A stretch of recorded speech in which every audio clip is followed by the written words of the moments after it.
My apologies. Hopefully, I'm back here live at the moment. Let me just see. It appears that it is working again. At least on YouTube, it appears that way. Yeah, I was mentioning not all that long ago. Let me just see here. I don't seem.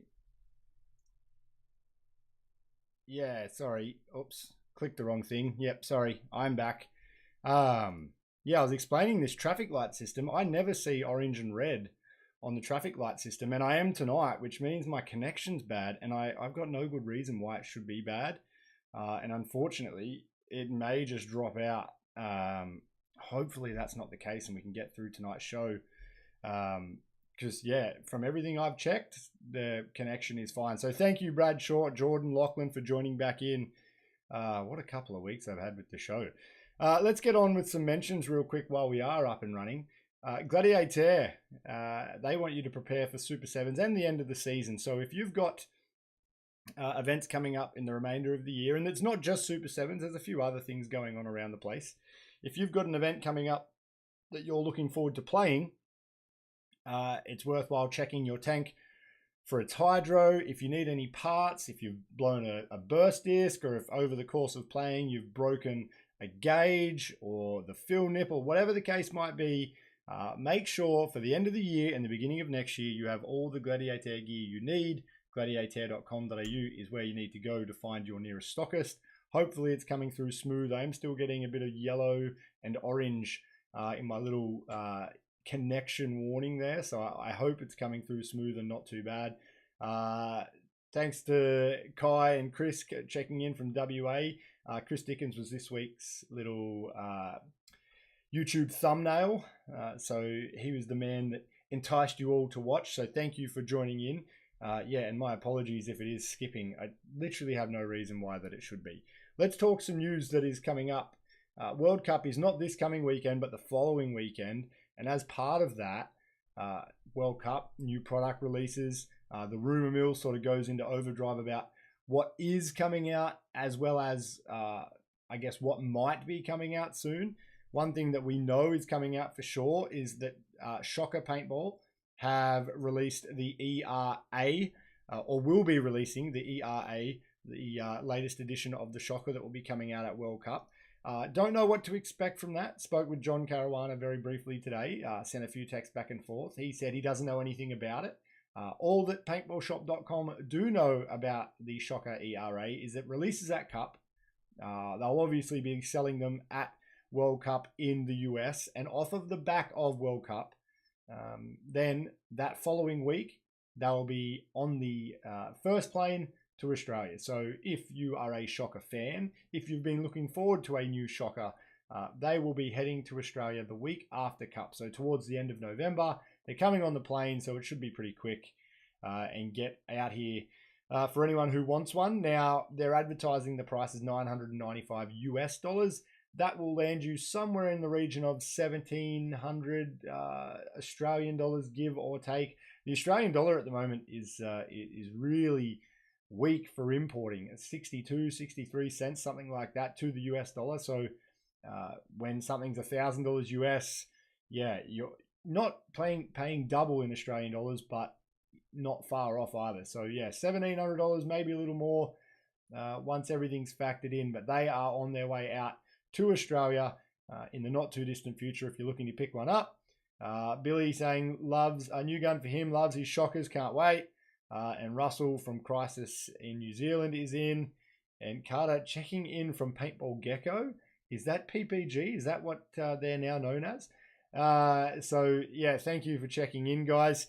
The other bit of interesting news that came out in the last couple of days is that Major League Paintball, which is the sort of parent company now of the NXL, they attended something called Sportel, which was in Monaco, and all of the major sports leagues from around the world. So, the NFL, the NBA, massive sports leagues that are looking to do partnerships with media organizations. They all attend Sportel. There is agents for the media companies, the streaming services, all of the various partnerships that you could think of. So anything that could be streamed, whether that's like your Netflix and Prime and all of those things, a lot of those streaming services, obviously there are sports specific ones, they are starting to look into additional content. And then your traditional media like TV are always looking for content. And so Major League Paintball were there promoting the NXL US, the NXL Europe, hoping to partner with someone to get the broadcasting of paintball out to a wider audience. Really cool. Hopefully Tom Cole did well. There was a video released in French with someone from the NXL, I'm not sure who it was, talking about what they were looking to do. Thankfully for subtitles, I was able to sort of keep up. Yeah, I think we'd all love to see paintball in front of more eyeballs if that meant that there was more people out at the field on any given weekend playing locally. That's a win for players because you've got more people to play with and against. It's a win for the sport, grows the sport, and obviously for field owners too, it's a win having more people out. Those people obviously financially as players, it's helpful, but on the back end of that, the guys, and you would know it being the guys in here watching the show at the moment, you go to work and people know that you play paintball, that you train for paintball, that you play events, and you talk about paintball. You might do a work social function. A guy from work or a girl from work might have their teenager's birthday party at paintball because they've spoken with you about it. Everyone that plays competitive paintball or scenario type stuff, you end up becoming an advertisement for the game just because you're out there talking about it. So yeah, I think I would love to see Major League Paintball make some inroads there and get paintball in front of more people. Another bit of news that we know for World Cup is that MacDev have released some new colorways of their GT2. So this one is called, I think they're calling it the Bond, as in James Bond, the gold and black. I quite like the look of that one. The standard colors in the GT2, other than the all black, which obviously I'm going to like, none of them really stood out to me. This is pretty colorful. I've seen variations of these colorways in other markers. I'm not sure that MacDev have ever done the pink and blue combo before, but that has also been released. I think they're calling it bubblegum.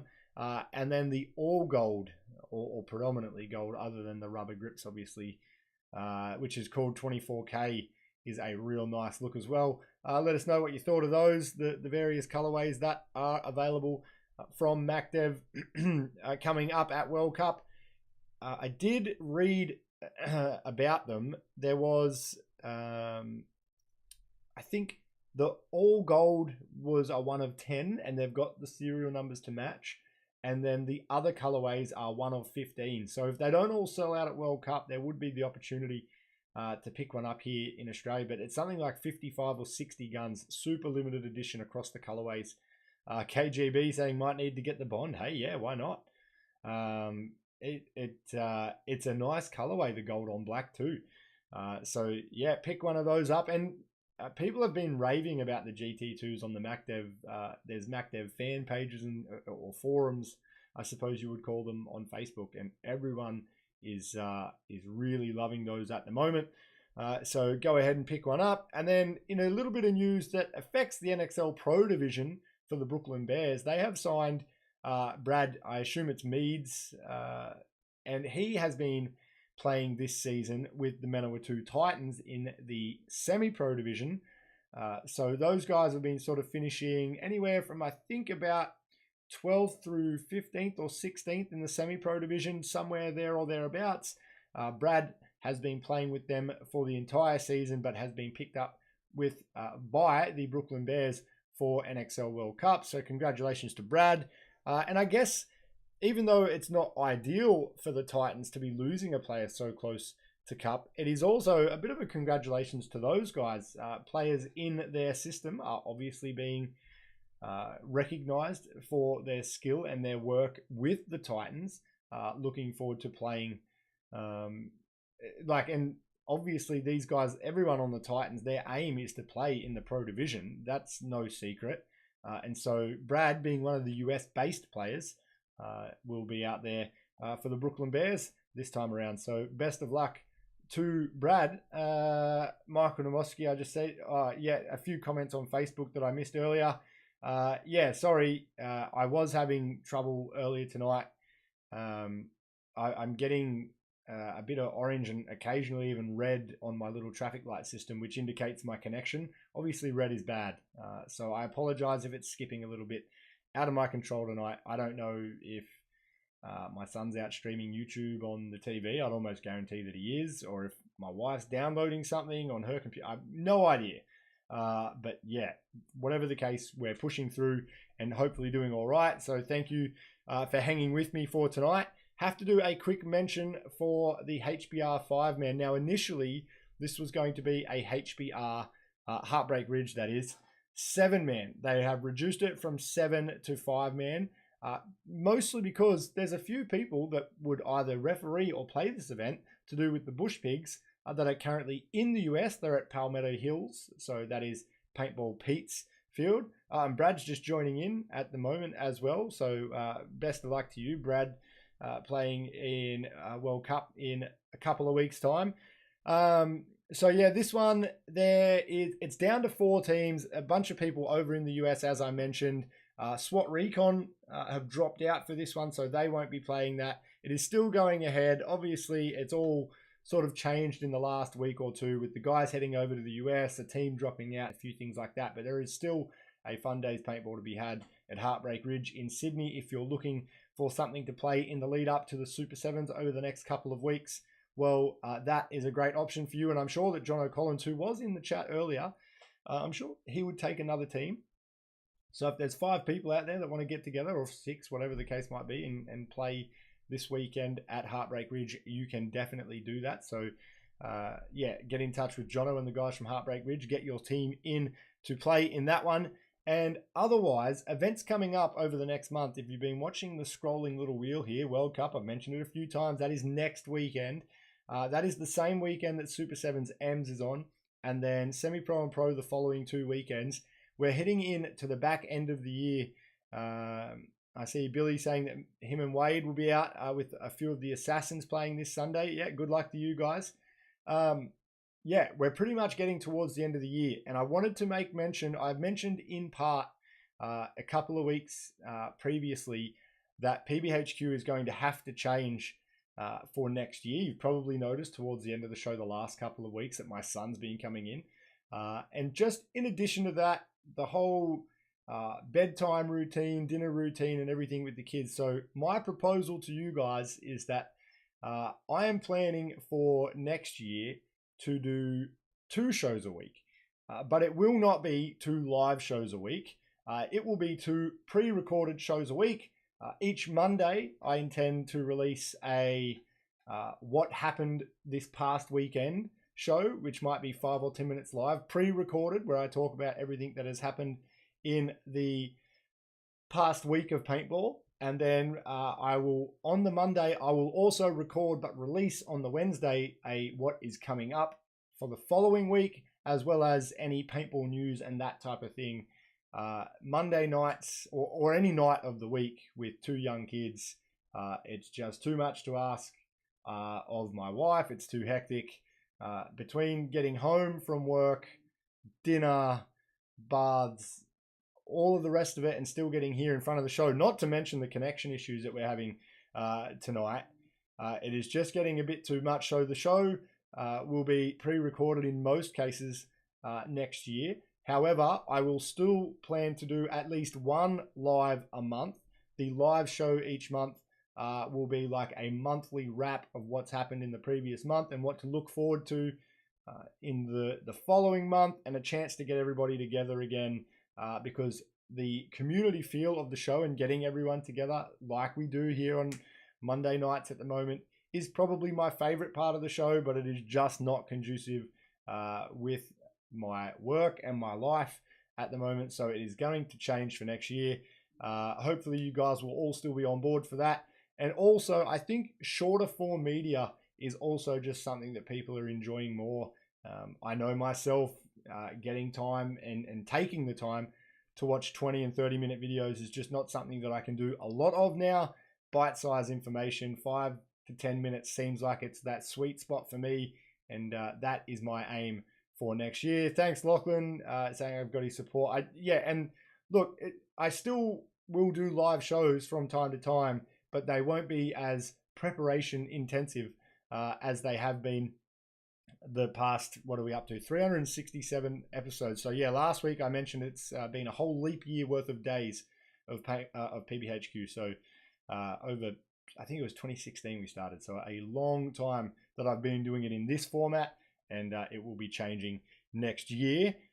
Quick mention, today or tomorrow, Halloween, will be the last day that you can sign up to PBHQ's Patreon to get in for the October prize, which is the Carbon SC Pro Bottoms, one of my favorite products in paintball. Quick shout out to Will McDonald, who got the prize of the pods that I drew last week and the pod bat. Now, on that, I did announce last week on the show that Johnny Martin was the winner.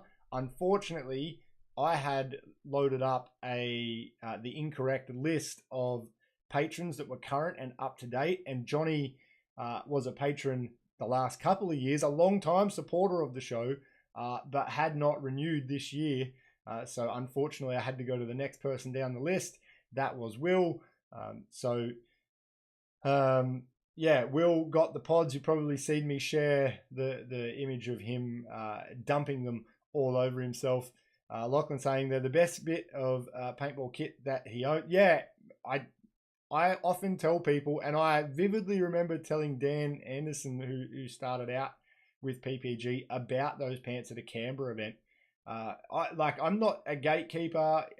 The show is sponsored by a lot of great companies, and I always encourage you guys, if you're buying tanks, buy from Gladiator. Anthrax make incredible gear, but Carbon, I've never spoke to Carbon ever in my life, but it's a damn good product, and everyone I know who owns them raves about them.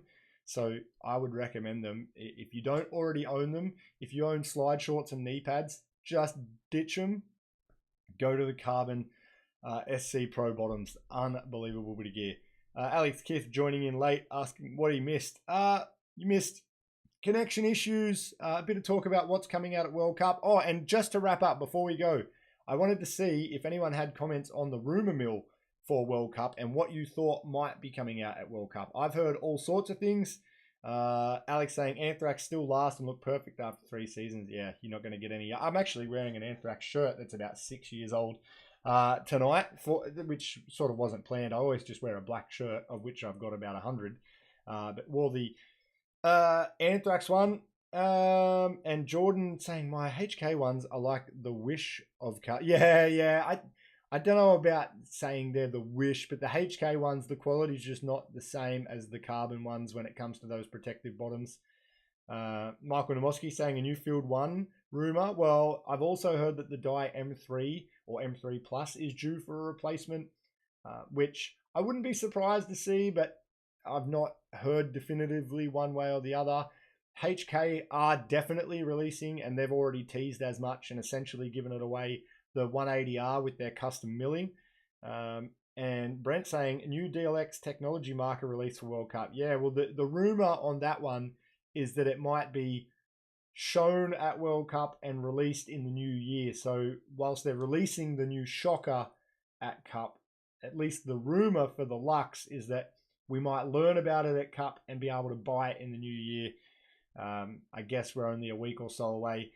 If anything in the past couple of years to go by is whenever I do PBHQ Monday nights, obviously, typically what happens is all of the big paintball companies, I wake up on Tuesday morning and there's been like 10 announcements from various companies saying, check out all these things we're releasing, and we all have to wait for next Monday for me to talk about it. So keep an eye on all the social medias of all the big companies to see what's coming up at World Cup, because now that we're getting close and we're only a week and a bit away, you're going to start to see all of those posts or teasers and announcements coming out in the next couple of days. And if you don't want to follow all of those various companies, well, I already do. And if you want to see it all in one place, hopefully by next Monday, we know a lot more about what's coming out at World Cup. We can preview World Cup, who you think is going to win, all of that stuff next week on PBHQ. Thank you everybody for joining in particularly those that had to come back a couple of times given the little technical difficulties early on in tonight's show. And join me again next Monday for PBHQ Live. Until then, have a great week. Bye.